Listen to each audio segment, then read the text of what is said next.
Dans cette vidéo, je vais vous présenter ma nouvelle stratégie pour générer 3 à 5 rendez-vous qualifiés par jour en seulement 1 heure de temps de travail.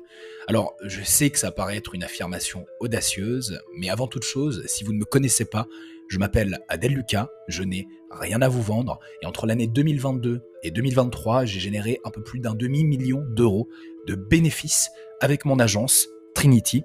Et pour prouver que ce n'était pas un hasard et que tout le monde, littéralement tout le monde, aurait pu y arriver, j'ai décidé en 2024 de me lancer le challenge de recréer un business, de recréer une agence en partant de zéro et de documenter l'intégralité du processus de A à Z gratuitement sur YouTube. C'est disponible chaque dimanche sur ma chaîne et l'épisode que vous êtes en train de visionner est le 17e de cette même série. Alors ça, vous le saviez peut-être déjà, mais ce que je ne vous ai jamais dit, c'est qu'avant de me lancer dans le business et dans l'entrepreneuriat, je vous parle de ça il y a plus de 5 ans en arrière, eh bien j'étais vendeur commercial, j'ai eu plusieurs postes dans ce domaine, notamment un qui m'a permis de générer plus de 50 000 cold call, de passer des milliers d'heures en appel avec des clients et de me faire mes premières armes dans la vente, dans le commerce et dans le calling. Raison pour laquelle aujourd'hui la stratégie que je vais vous présenter, je vous invite à être très attentif parce qu'elle a le potentiel de littéralement changer la face de votre activité. Alors on démarre tout de suite comme d'habitude, on se retrouve sur mon écran. La dernière fois, donc dans l'épisode précédent, on avait vu ce schéma que je vous avais présenté et qui illustrait à quoi ressemblait l'intégralité de mon funnel, entre guillemets. Alors, c'est assez généraliste et j'étais pas trop entré dans le détail, un petit peu sur l'offre, mais c'est tout. Aujourd'hui, ce qu'on va faire, c'est qu'on va se concentrer sur toute la partie en bleu, c'est-à-dire la partie marketing de ce funnel. Maintenant qu'on a clairement pu redéfinir le marché suite à ma précédente vidéo dans laquelle j'expliquais mon nouveau positionnement, ma nouvelle stratégie. Aujourd'hui, on va se concentrer sur le marketing. Dans le prochain épisode, on parlera de l'offre et de la vente. Et puis, on pourra terminer par la délivrabilité et évidemment la signature avant tout des premiers clients. Alors, ce que j'ai fait, du coup, c'est que j'ai repris chaque élément que vous voyez apparaître à l'écran en bleu, sourcing, scrapping, filtering, outreaching, follow-up, setting, nurturing, qui sont toutes les étapes de la partie marketing, une fois que le marché a été défini. Et je les ai reportés ici sur un nouveau schéma qui, comme vous le voyez, voilà, indique la petite flèche est issue de l'ancien et qui va reprendre chacun des pans de la partie marketing et le subdiviser en 3 grandes étapes. La première ici, la seconde et la troisième. Alors on commence tout de suite sans plus attendre par la première, à savoir le sourcing, le scrapping et le filtering. Alors, qu'est-ce qui se cache là-dessous ? Eh bien, tout commence par le sourcing. Le sourcing, c'est le fait de sourcer, je le rappelle, des prospects, de sourcer des leads pour votre agence afin d'avoir une masse de personnes que vous allez pouvoir contacter, puisque, je le rappelle, dans le cadre de la mienne, il va s'agir surtout de faire du cold outreach, du cold call, mais pas que, comme vous le verrez dans un instant. Et ici, il y a 3 grandes façons de sourcer des leads. Soit vous allez les rechercher vous-même manuellement, par exemple, dans des bases de données, dans vos contacts ou autres. Soit vous allez les scraper, et c'est ici sur cette méthode qu'on va se concentrer, soit vous allez les acheter. Il existe effectivement des revendeurs de leads, c'est des sites où vous pouvez aller pour acheter des leads, il faut vérifier qu'ils soient qualifiés, vous pouvez en tester plusieurs. Je ne vais pas m'attarder sur la première et la troisième méthode, celle sur laquelle je vais m'attarder, c'est celle que je vais utiliser, c'est-à-dire le scrapping, le fait de scraper des leads. Alors scraper des leads, qu'est-ce que ça veut dire ? Eh bien ça veut tout simplement dire les récupérer, les récolter, entre guillemets, grâce à des logiciels qui vont être payants ou gratuits. Et ici, je vous ai mis les 2 options que vous pouvez voir apparaître à l'écran. Donc, j'en avais déjà parlé dans une vidéo dédiée que je vous invite à aller consulter si vous ne l'avez pas visionnée et qui explique comment générer des centaines de prospects et de leads qualifiés chaque jour en quelques minutes seulement, notamment grâce à ces 2 outils, LeadSwift et Clay, qui sont les 2 seuls outils que je vous recommanderai pour scraper des leads avec un logiciel payant. Si vous ne voulez pas payer, c'est possible aussi. Il existe un super logiciel qui s'appelle Instant Data Scrapper. En vérité, c'est une extension de navigateur que vous pouvez installer gratuitement sur Chrome, Firefox, Brave ou n'importe quel autre navigateur et qui vous permet de scraper les leads d'une page, comme par exemple Google Maps. Voilà par rapport à ça. Une fois le sourcing des leads fait, les leads sont scrapés, on va vouloir les filtrer. Alors le processus de filtrage ne doit être ni trop long, ni inexistant. C'est important que vous ayez un minimum de filtres, mais normalement, si votre source est la bonne et que vous avez évidemment les bons process, et là encore une fois je vous invite à regarder la vidéo que j'ai fait à ce sujet, vous devriez ne pas avoir trop besoin de filtrer. Alors ici, dans mon cas, je vous ai donné les exemples de mes filtres pour que vous sachiez à peu près à quoi vous attendre. Dans mon cas, il y en a donc quelques-uns. On va avoir tout d'abord le fait que j'évite de m'adresser à des business locaux qui sont déjà bien classés sur Google Maps, tout simplement parce qu'aujourd'hui c'est ce que j'offre. Alors si je m'adresse à des personnes qui sont déjà au top, bah, ça va pas servir à grand chose. Pareil, s'ils ont déjà des avis 5 étoiles aujourd'hui, avec ma méthode, je réactive voilà, les anciens prospects, les anciens clients pour aller chercher des avis 5 étoiles. Si mes clients, ou plutôt mes prospects ont déjà 5 étoiles, ils vont pas être forcément très intéressants ou très intéressés. Je vais aussi éviter ceux qui ont trop peu d'avis, qui ont trop peu d'étoiles, c'est-à-dire 1 à 2 étoiles, parce que ce ne sont pas forcément des personnes avec lesquelles j'aurais envie de travailler de par la potentielle piètre qualité de travail qu'elles ont fourni à leurs clients, hein, vu la satisfaction. L'idée, ça va donc être d'aller chercher ceux qui se trouvent entre les deux, qui sont entre 3 et 4 étoiles, et qui veulent monter. Je ne vais pas vouloir m'adresser aussi à des entreprises locales trop petites. Voilà, les solopreneurs, comme les artisans par exemple, on va éviter. Alors, en général, ce sont des personnes qui n'auront pas forcément le budget ou pas forcément la capacité de pouvoir accueillir de nouveaux clients, parce que c'est un petit peu le but de ce qu'on va faire avec ce qu'on va leur proposer, parce qu'ils sont seuls et qu'ils n'auront pas le temps de pouvoir les délivrer. On va pas vouloir non plus s'adresser à des trop grands, tout simplement parce que les trop grands ont des stratégies d'acquisition qui sont généralement soit bien rodées ou soit pas forcément pertinentes par rapport à ce qu'on va pouvoir leur proposer. Notamment ceux qui s'adressent à des entreprises. Hein. Les entreprises qui s'adressent à des entreprises ne vont généralement pas avoir besoin d'être visibles sur Google Maps ou d'avoir de bons avis. On va éviter les endroits trop saturés, les grandes villes. C'est clairement pas le meilleur endroit par lequel commencer, même si ça peut être un endroit intéressant dans lequel se développer. Je vous l'avais déjà expliqué. Si vous commencez dans votre commune, par exemple, et que cette commune est assez petite pour n'avoir que peut-être 5, 10, 15, 20, 30 000 habitants, et qu'après, vous allez attaquer les autres communes, puis le département, puis la région, puis les grandes villes de cette région, puis le pays entier, ce sera plus logique que de le faire à l'envers. Et enfin, on va éviter de s'adresser aux niches qui vont soit faire trop peu de marge, soit trop peu de chiffres, soit qui vont avoir trop peu de clients de par leur modèle économique. Ici, on va vraiment vouloir s'adresser à ceux qui facturent cher, qui sont le plus profitables possible, qui font les plus grosses marges et qui ont la capacité, de par leur process de délivrabilité, de pouvoir accueillir un maximum de clients. Voilà par rapport à ça. Alors je précise qu'on aura l'occasion de revenir sur l'étape d'après, c'est-à-dire l'offre, qu'est-ce que je vais proposer, comment je vais le proposer, à qui je vais le proposer, pour que vous sachiez, comme vous le voyez en ce moment même au niveau marketing, exactement comment je vais procéder. Voilà par rapport à cette première grande étape, sourcing, scrapping, filtering. On passe maintenant à la deuxième, qui va consister à l'outreaching et au follow-up. Outreaching, c'est tout simplement le fait de contacter nos prospects, de les appeler, de les contacter par message, par mail, peu importe. En l'occurrence, pour moi, ça va être du cold call, donc par téléphone. Et le follow-up, je le rappelle, c'est le fait de les relancer, voilà, s'ils n'ont pas répondu, notamment. Donc, qu'est-ce qui se cache là-dessous? Alors là, les amis, ce que je vais vous montrer, c'est full value. Donc ici, je vous invite vraiment à être attentif parce que ça va énormément vous aider, j'en suis certain. Donc, en partant de l'outreaching, une fois qu'on a filtré, il va être important de se fixer un objectif pour pouvoir estimer des mesures, estimer des KPIs, des chiffres, comme j'en ai déjà parlé. Et ici, l'objectif premier de cette série, c'est d'abord de signer un client. Le premier client. Et ce qui est important et intéressant de faire pour savoir qu'est-ce qu'il va nous coûter que d'obtenir un client, c'est de décomposer cet objectif. Et d'un point de vue général, quand vous vous fixez des objectifs, vous voudrez toujours les décomposer en suivant d'abord le framework SMART, objectif SMART, et ensuite, comme je l'ai dit, en les décomposant en de plus petits objectifs, mais surtout de plus petites actions concrètes et applicables tout de suite qui vont vous permettre d'aller chercher l'objectif final que vous vous serez fixé. Beaucoup de gens se concentrent à tort sur l'argent, le nombre de clients, le chiffre d'affaires, alors que tout ça n'est qu'une conséquence. ce n'est qu'une cause. Vous, ce sur quoi vous voulez vous concentrer, c'est l'effet. C'est-à-dire les choses que vous allez pouvoir faire, qui sont mesurables, qui sont sous votre contrôle et qui vont pouvoir vous apporter ces résultats-là. En l'occurrence, un client, c'est quoi? Un client, c'est une vente.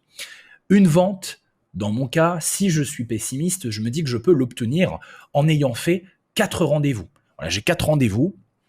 J'admets qu'une personne ne va peut-être pas se présenter, donc en vérité, je vais en avoir 3. Et sur ces 3 rendez-vous, eh bien, il y en a une qui va acheter. Donc pour 4 rendez-vous, en incluant, comme je l'ai dit, un no-show, une personne qui ne se présente pas, une vente. Qu'est-ce qu'il me faut pour avoir 4 rendez-vous? Eh bien, pour avoir 4 rendez-vous, je précise que c'est très pessimiste. Aujourd'hui, je suis sûr de pouvoir avoir un meilleur taux de conversion, ne nécessitant pas forcément d'avoir 4 rendez-vous ou 3 rendez-vous pour faire une vente. Mais encore une fois, je préfère être trop pessimiste que trop optimiste. Pour avoir 4 rendez-vous, comme je le disais, qu'est-ce qu'il va me falloir? Il va me falloir 100 calls, 100 appels de 100 personnes qui ont répondu et que j'ai pu avoir au téléphone, qu'elle m'ait dit oui ou qu'elle m'ait dit non. Et sur ces 100 personnes qui ont répondu, ce qui est important de comprendre, c'est que quand vous allez faire du cold call, si vous en faites, et je vous invite à en faire parce que c'est le levier le plus simple, le plus facile, le plus rapide pour pouvoir obtenir vos premiers clients, surtout si vous vous adressez à des business locaux, eh bien, il va falloir faire 400 calls parce que sur ces 400 calls, les 400 ne vont pas répondre. Effectivement, il faut compter 20 à 25% des gens qui vont répondre. Les 2 tiers, les 3 quarts parfois même ne répondent pas. Alors encore une fois, je suis très pessimiste sur les chiffres, mais je préfère, comme je l'ai dit, trop l'être que ne pas l'être assez. Et donc, si on prend la chose à l'envers, on sait qu'avec 400 calls, j'aurai environ 100 réponses. Avec environ 100 réponses, je peux avoir 4 rendez-vous. Avec 4 rendez-vous, dont un no-show, je pourrai avoir une vente. Et avec une vente, forcément, j'aurai un client. Maintenant, ce qu'on va faire, c'est qu'on va remonter ça à l'envers pour que vous compreniez un petit peu le pourquoi du comment. Donc, tout part des 400 calls. Alors, en faisant 400 calls, il y a 2 options. Soit ça répond, soit ça ne répond pas. Alors, ici, j'ai mis la durée opérationnelle de chacun des grands process dans la pratique de mon business, de mon agence. Il y a, au début, foncièrement, 3 seules choses sur lesquelles vous devriez vous concentrer, je dirais même 2. 1, générer des rendez-vous. 2, générer des ventes. Une fois que vous avez généré des ventes, il faut délivrer. Moi, aujourd'hui, pour faire 400 calls, j'estime encore une fois de manière pessimiste que ça peut me prendre jusqu'à 12 heures. Pour générer, ou plutôt pratiquer les 4 rendez-vous que ces calls m'auront permis d'obtenir, j'estime que ça me prendra 3 heures. Alors en vérité, c'est 3 rendez-vous puisqu'il y a un no-show, 1 heure par rendez-vous, 3 heures. Donc 12 heures pour 400 calls, 3 heures pour 3 rendez-vous. J'en close un. Le temps moyen qu'il va me falloir pour délivrer aujourd'hui avec les process qui sont les miens dans mon agence, par client, il ne dépassera pas les 5 heures. Là, ce sera 5 heures maximum sur mon offre initiale. Ce qui signifie que j'arrive à un total de 20 heures, au pire, pour un client. 20 heures, c'est ce que me demandera un client pour le trouver, le booker, le closer et le délivrer. Ce qui signifie que si je réussis à vendre mes services, admettons, à ce client en termes, comme on l'appelle, de lifetime value, c'est-à-dire pendant toute la durée pendant laquelle il va acheter mes services, j'arrive à avoir un chiffre moyen de 2000 euros. Je suis très pessimiste. 2000 euros, eh bien on sait qu'à hauteur de 20 heures de temps de travail, ça m'aura permis de gagner 100 euros de l'heure. 100 euros de l'heure aujourd'hui, c'est non seulement très confortable pour pouvoir vivre, bien plus que la plupart des métiers parfois très qualifiés, mais en plus, ça peut vous permettre très facilement de pouvoir déléguer. Je précise que la lifetime value ne correspond pas au cash que je vais collecter upfront, c'est-à-dire au moment où je vais signer le client. Au moment où je vais signer le client, je n'ai pas encore défini le pricing final. Il y aura peut-être des frais de mise en place ou non, peut-être juste des frais récurrents facturés au mois. Mais à la fin, ça ne correspondra pas, ce montant-là, sur l'instant T, à tout l'argent que je pourrais potentiellement aller chercher dans la durée, dans l'entièreté de la durée de vie de mon client, tant qu'il travaillera avec moi. Donc voilà, par rapport à ça, c'est important, si vous voulez, de ne pas se concentrer juste sur l'argent que vous allez gagner au moment où vous allez signer, mais sur l'argent que vous allez gagner pendant toute la durée de vie d'un client. Alors l'argent que vous allez gagner au moment où vous allez signer, c'est très important.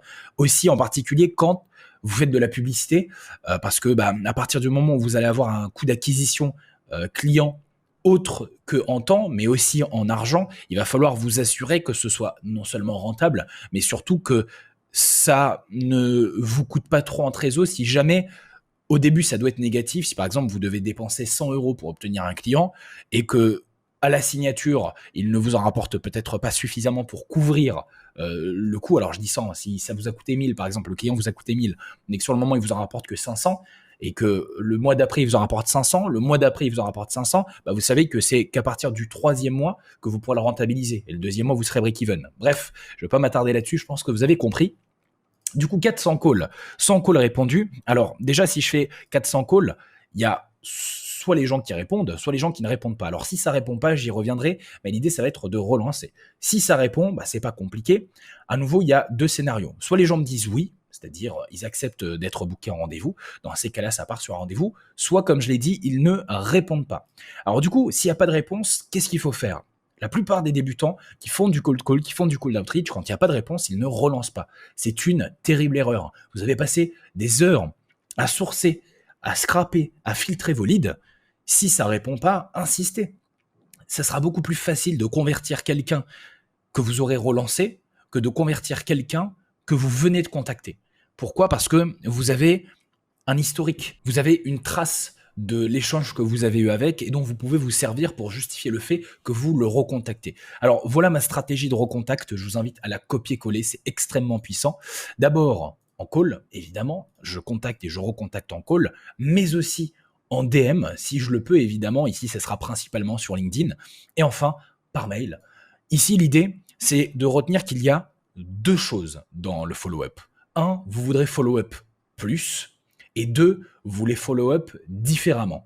Plus, c'est-à-dire en le faisant pas juste une fois, mais en le faisant au moins 3 fois par lead. Et différemment, c'est-à-dire en utilisant plusieurs plateformes. L'idée, c'est vraiment de le faire plusieurs fois sur plusieurs plateformes. Pourquoi tous les 3 mois ? Eh bien, tout simplement parce que si, après avoir follow-up 3 fois sur 3 plateformes différentes, chacun de vos leads, vous n'avez toujours pas de réponse, bah, vous n'allez pas follow-up 20 fois. L'idée ici, c'est de mettre vos leads de côté et de les recontacter 3 mois plus tard et de repasser au travers de ce process de follow-up 3 fois en call, 3 fois en DM, 3 fois en email. Ça ne vous prendra que quelques minutes de temps et ça peut potentiellement vous rapporter beaucoup d'argent. Donc faites-le, c'est super, super, super important. Ensuite, admettons, vous arrivez donc à avoir un rendez-vous. Donc on en revient ici, voilà, si vous avez eu vos rendez-vous. Ici, en rendez-vous, il y a 2 options. Soit vos clients vous disent oui, dans ces cas-là, c'est une vente, soit ils vous disent non.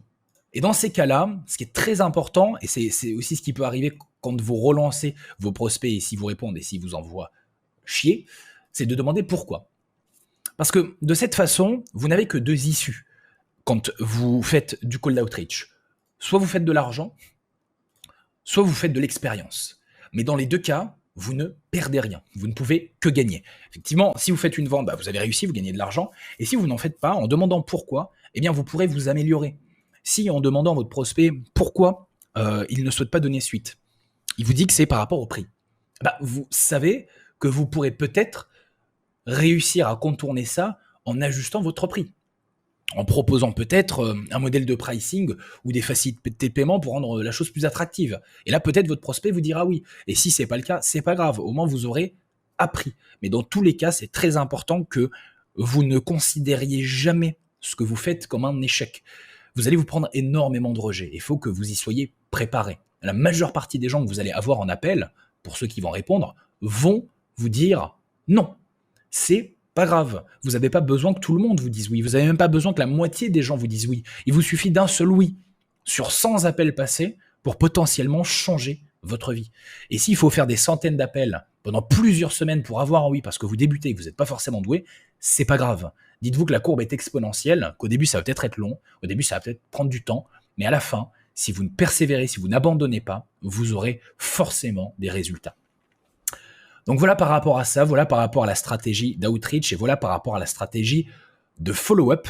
Ce que je vais maintenant faire, parce que je vous l'avais promis, c'est que je vais vous partager les scripts de ma stratégie d'outreach et de mes stratégies de follow-up. Alors, hop, je vais vous montrer ça tout de suite. Alors ici, Voilà le script pour le cold call. C'est le script que je vous avais déjà présenté auparavant dans l'une de mes précédentes vidéos. Voilà, je ne vais pas le passer en revue avec vous. Je vous invite à mettre sur pause ou alors à le télécharger. Vous aurez le lien dans la description. Évidemment, le but, c'est pas de le copier-coller. Le but, c'est de l'ajuster et de l'adapter. C'est un modèle à vous, à votre activité, à votre offre, à votre niche. Même chose pour le cold emailing. Ici, vous avez un script. Je précise que ces scripts ont été testés, backtestés, stress-testés, prouvés et éprouvés pendant des mois, voire des années. Ce sont à l'heure actuelle les meilleurs scripts que j'ai pu concevoir pour du cold outreach, que ce soit en call, en email ou en DM. Donc par rapport à ça, oui, il vous faut les modifier, parce que ce sont des modèles. Et ici, par exemple, sur le cold email, je vous ai expliqué voilà, toutes les choses qui étaient à modifier. Là, ce que je vous offre gratuitement, j'espère que vous vous rendez compte de la valeur que ça peut vous apporter. C'est énorme. On parle de plusieurs années de travail, d'expérience, de savoir et de savoir-faire pour arriver à ça à la fin. Et ça, évidemment, je vous le donne gratuitement en description. Vous aurez le lien juste en dessous. Et donc, pareil, pour le call DM, alors pour le call DM, vous avez deux options. Soit vous avez un modèle texte avec une phrase de 3 à 5 mots qui est aujourd'hui, après avoir testé des dizaines et des dizaines de combinaisons, celle qui marche le mieux. Est-ce que tu cherches toujours à?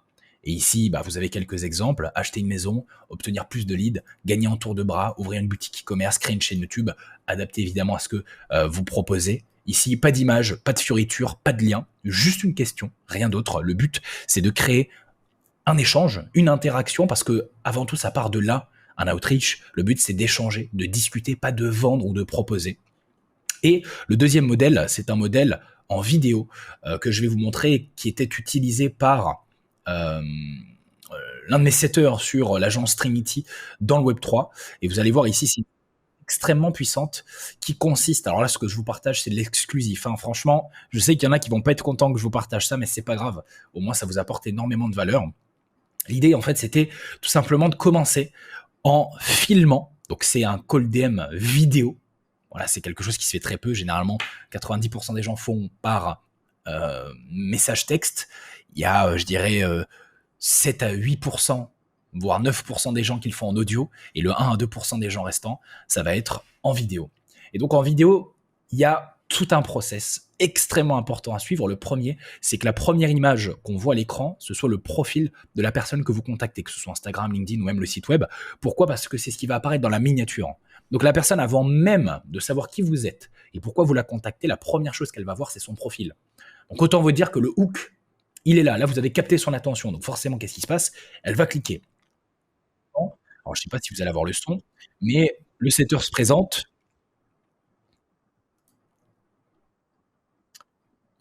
Voilà, bonjour, je me permets de te contacter parce que je travaille avec Neo, c'était voilà mon ancien pseudo, l'agence Trinity. Bref, vous avez compris l'idée.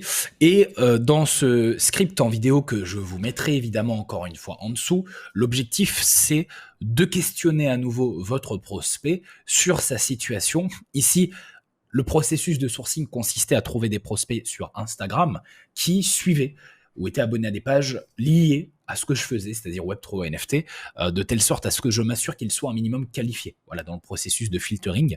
Et après, on l'a envoyé en masse CDM, on en envoyait jusqu'à 50, 100 par jour, et ça fonctionnait très, très, très, très bien. Donc voilà, par rapport à ces stratégies, encore une fois, ce que je vous montre, c'est vraiment de l'or, j'espère que ça vous aidera.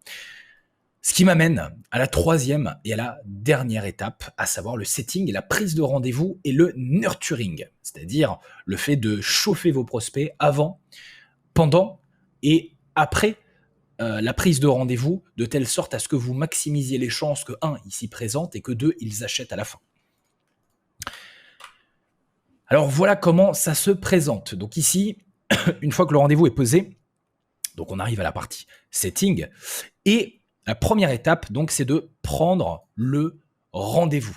Alors, quand je dis prendre le rendez-vous, ici, j'aimerais vous partager une astuce, un hack extrêmement puissant qui vous permet de pouvoir booker 100% des rendez-vous avec vos prospects correctement en vous assurant de récupérer leur numéro de téléphone et leur adresse mail sans que, en leur envoyant le lien, eh bien, ils puissent soit ne pas le faire au pire, soit mal le faire au mieux. Alors comment cette astuce et cette stratégie se fait? Eh bien, vous allez voir, c'est très simple et c'est très puissant. On va se rendre sur Calendly. On va aller sur la page de rendez-vous. Et quand vous allez être en appel et que vous allez prendre le rendez-vous avec votre prospect, vous n'allez pas lui donner le lien et lui demander de prendre rendez-vous. Vous n'allez pas non plus lui dire de noter dans son agenda, noter tel jour, telle heure, telle date. Non, non, non. Ce que vous allez faire, c'est que vous allez prendre le rendez-vous sur Calendly pour lui. Très souvent, les gens qui utilisent Calendly envoient le lien. Voilà, prends rendez-vous sur le jour, l'heure, le créneau de ton choix. Le problème avec ça, c'est que parfois, les gens ne le font pas. Donc, vous perdez énormément de temps et d'argent.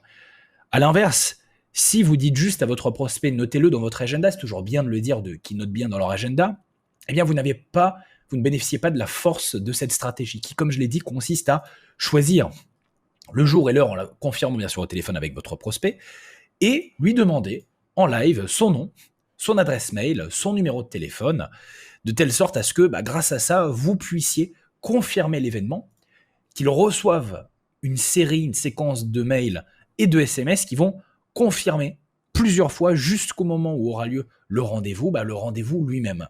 Donc c'est une stratégie bête, mais extrêmement efficace que je vous recommande fortement d'utiliser.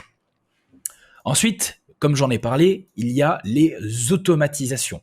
Alors ici, je ne parle pas de rappel automatique, c'est-à-dire qu'il va effectivement y avoir les rappels automatiques, mais il va y avoir aussi les automatisations, ou plutôt le workflow sur Calendly. Alors qu'est-ce que c'est ? Je vais vous le montrer tout de suite, c'est très simple. Sur Calendly, vous avez la possibilité, dans la partie communication, donc d'ajouter effectivement des rappels par email, par SMS. Je vous conseillerais d'activer les deux, voilà, et d'en mettre au moins 2 de chaque.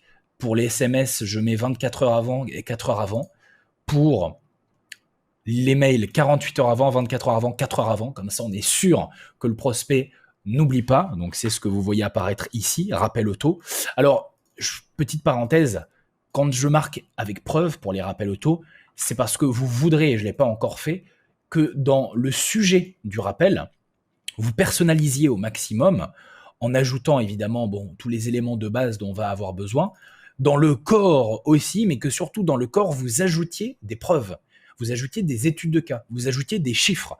De cette façon, quand ils vont recevoir les rappels du rendez-vous, non seulement ils vont se rappeler qu'ils doivent y participer, mais en plus, vous leur redonnez des raisons d'y participer en ajoutant des preuves, en ajoutant des captures d'écran, en ajoutant des résultats. Alors évidemment, si vous n'en avez pas au début, vous ne pourrez pas, mais l'idée, c'est d'apporter le maximum de preuves que vous pouvez. Vous pouvez peut-être apporter des résultats de concurrents sur la stratégie que vous employez, sans citer le nom des concurrents, bien sûr, en expliquant que telle méthode a permis à telle personne d'obtenir tel résultat. C'est pas grave que ce soit pas votre client, que cette personne ne soit pas votre client. Donc voilà, par rapport à ça, c'est extrêmement important, c'est extrêmement puissant. Très peu de personnes le font. Là, encore une fois, ce que je vous donne, c'est pépite. Donc c'est un hack qui, comme le premier, va augmenter grandement votre taux de rétention et ultimement votre taux de conversion grâce au nurturing. Voilà, il s'agit toujours de nurturing. Pour revenir au workflow, donc comme je l'ai dit, il ne s'agit pas juste de rappel automatique ici, il s'agit d'automatisation email notamment, qui vont vous permettre, et je vous l'avais déjà montré, je l'avais déjà créé, d'envoyer, lorsque votre prospect aura réservé son rendez-vous, un email. Cet email ne va pas être un email de rappel, mais voyez-le plutôt comme un email de confirmation à l'intérieur duquel vous pourrez ajouter ce que vous voulez.